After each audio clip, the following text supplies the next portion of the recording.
Assalamualaikum warahmatullahi wabarakatuh. Selamat pagi, kami dari kelompok 4 dan hari ini kami akan mempresentasikan hasil diskusi kami tentang minyak bumi.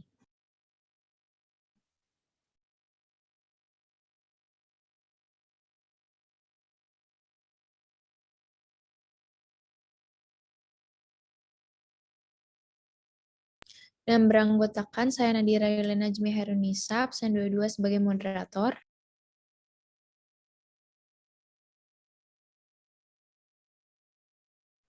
Saya Mutiara Takia dengan absen 21. Saya Najwa Nadevianzi dengan absen 23.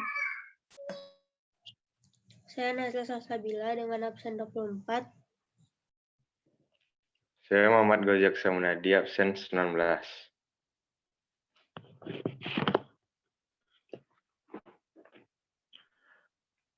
Satu, bagaimana proses pembentukan minyak bumi? Proses awal pembentukan minyak bumi terjadi sekitar 2 miliar tahun yang lalu. Organisme laut seperti alga mati dan mengendap di dasar laut. Lama-kelamaan, fosil ini berubah menjadi kerogen. Di bawah tekanan, kerogen pun berubah menjadi minyak ataupun gas, proses yang setidaknya memakan waktu jutaan tahun. Pada tingkat molekul, tekanan dan gerakan bumi membuat minyak dan gas bergerak melewati celah dan batu. Sejumlah minyak dan gas mencapai permukaan bumi dan merembes secara alami ke dalam tanah atau air, dan juga menjadi terperangkap oleh lapisan bebatuan. Di dalam kerak bumi, minyak dan gas menumpuk membentuk seperti sebuah spons yang berisi minyak dan gas. Untuk menemukan minyak dan gas, ahli geologi menggunakan berbagai survei termasuk survei seismik, survei gravitasi, dan pemetaan geologi. Survei seismik akan memantulkan gelombang suara untuk menghasilkan tampilan 3 dimensi di bawah tanah. Teknologi baru seperti proyeksi 4 dimensi dan grafik rendering struktur batu meningkatkan cara menemukan deposit oil dan gas. Sumber energi yang sulit atau mahal diekstrak disebut minyak dan gas inkonvensional. Saat sekarang ini, orang-orang mulai mencari cara yang lebih efektif untuk mendapatkan migas inkonvensional atau energi alternatif dan dapat diperbarui dari matahari.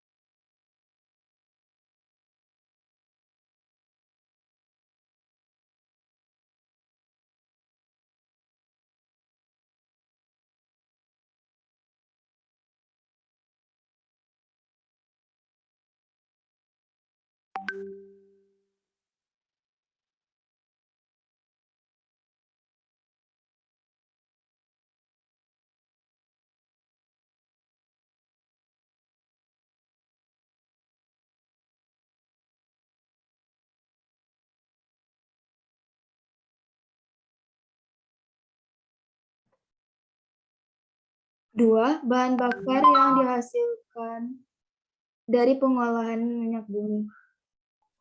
Pengolahan minyak bumi melalui proses yang disebut distilasi bertingkat. Distilasi bertingkat berdasarkan panjang atom dan titik didih minyak tersebut. Berdasarkan nomor atom paling panjang, bahan bakar yang dihasilkan adalah 1 bitumen, digunakan untuk materi aspal jalan dan atap bangunan. Aspal juga digunakan sebagai lapisan anti korosi, isolasi listrik, dan penghadap suara pada lantai. 2. Heavy fuel oil atau minyak mentah berat. Mengandung kadar logam dan belerang yang tinggi, memiliki viskositas tinggi sehingga harus dipanaskan agar meleleh. Minyak mentah berat dapat dipisahkan lebih jauh sehingga menjadi A. Minyak bakar, digunakan untuk bahan bakar kapal, industri pemanas dan pembangkit listrik. B. Parafin, digunakan untuk membuat lilin, lilin batik, korek api, kertas pembungkus berlapis lilin, dan lain-lain. C. Minyak pelumas, digunakan sebagai pelumas. Bitumen dan minyak mentah berat sering sekali digunakan untuk hal lain, sehingga molekul yang besar tersebut dipecah menjadi molekul kecil menggunakan proses yang disebut cracking. 3. Diesel dan minyak solar, digunakan sebagai bahan bakar kendaraan bermesin diesel. 4. Kerosin, digunakan sebagai bahan bakar pesawat udara. 5. Bensin, digunakan sebagai bahan bakar kendaraan bermotor dan umpan proses petrokimia. 6. Petroleum ether, digunakan sebagai pelarut dan dry cleaning. 7. LPG, banyak mengandung propana dan butana, digunakan sebagai bahan bakar kompon gas dan bahan baku sintesis senyawa organik lainnya.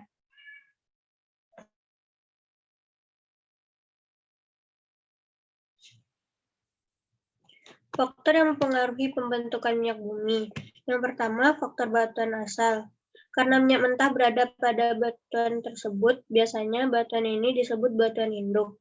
Yang kedua, terjadi perpindahan hidrokarbon dari bebatuan asal ke bebatuan reservoir. Yang ketiga, terjadi jebakan atau entrapment geologi sebagai akibat dari pergerakan bumi. Biasanya pergerakan bumi ini berupa gempa bumi dan erupsi gunung.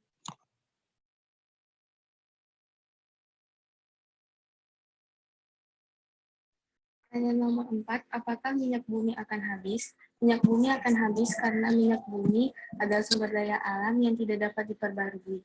Dan menurut Menteri ESDM, Arifin Tasrif mengatakan, umur cadangan minyak bumi akan habis sekitar 9,5 tahun dan minyak bumi akan habis sekitar 19,9 tahun lagi.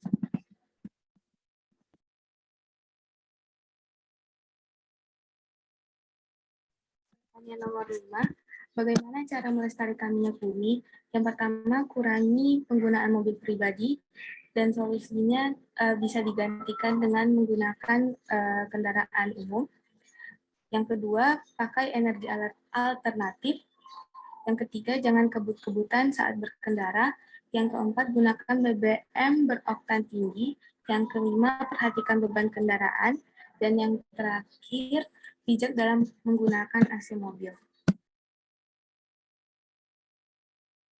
Sekian dapat disimpulkan dari presentasi ini bahwa minyak bumi merupakan sumber daya alam yang dihasilkan dari proses alami berupa hidrokarbon dalam kondisi tekanan dan temperatur tertentu.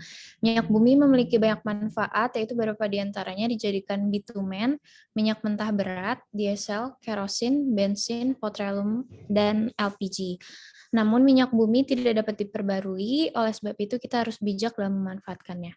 Sekian dari kami, kurang lebihnya mohon maaf. Wassalamualaikum warahmatullahi wabarakatuh.